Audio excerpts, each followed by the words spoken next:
To understand this story, you need to know that I do not do spiders. Years ago, on my first canoe trip with friends, our canoe drifted beneath an overhanging tree, full of thousands of them. We got stuck there while I screamed bloody murder and tried not to die. This was not the only spider offense I have endured in my life, but it was one of the more horrifying.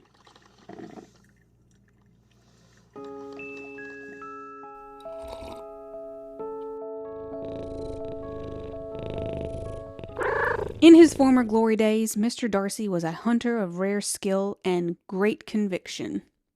He used to kill roaches and bring them to me as offerings.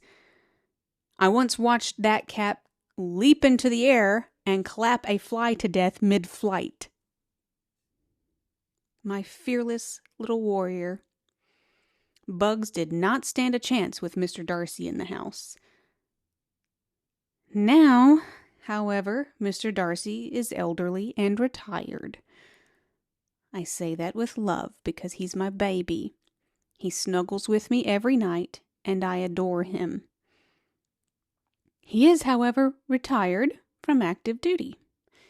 He has many needs, limited patience, and regrettably no longer serves as household pest control.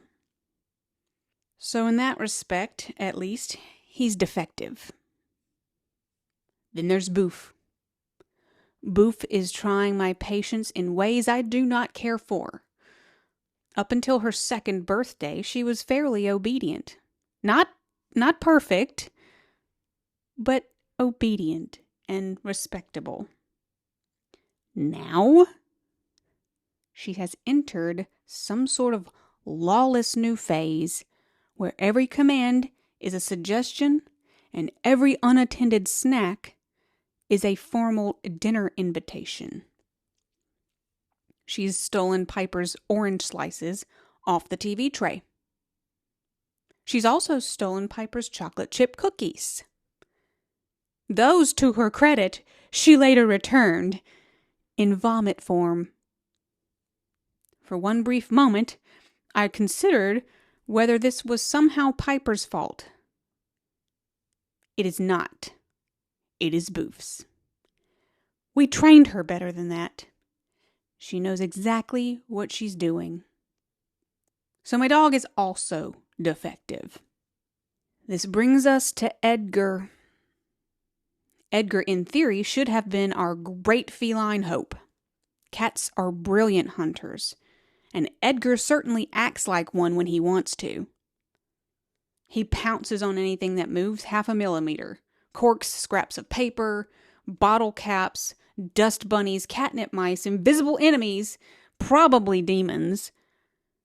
So when I found a rather large and deeply offensive spider taking over my favorite chair one afternoon, I thought, finally, a moment for Edgar to shine. As previously established, Mr. Darcy is retired, so I did what any reasonable woman would do. I picked up my courageous kitten and placed him directly in front of that spider. Edgar looked at it. Then he looked at me like this had somehow become my problem.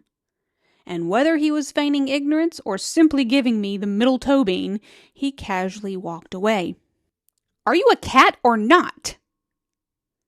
Meanwhile, the spider remained exactly where he was, staring at me with all 8 of its nasty little eyes like it knew full well I had no backup plan.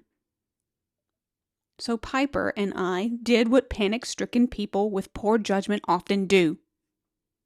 We picked Edgar up again and redeployed him back into the battle.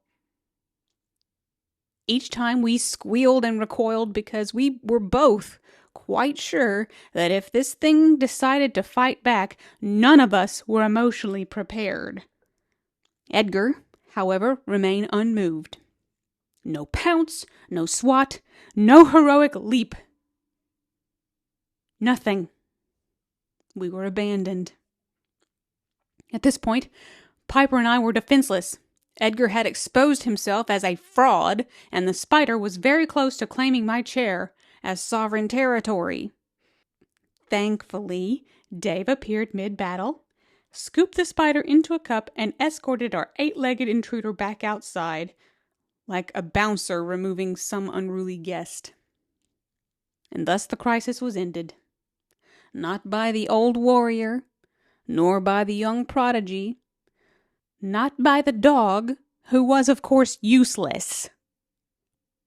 By my husband, calm and capable, completely unbothered, the only functional member of this household in a moment of real need. So after reviewing the evidence, I can only conclude the following. Mr. Darcy is defective. Boof is defective. Edgar? Definitely defective. But the man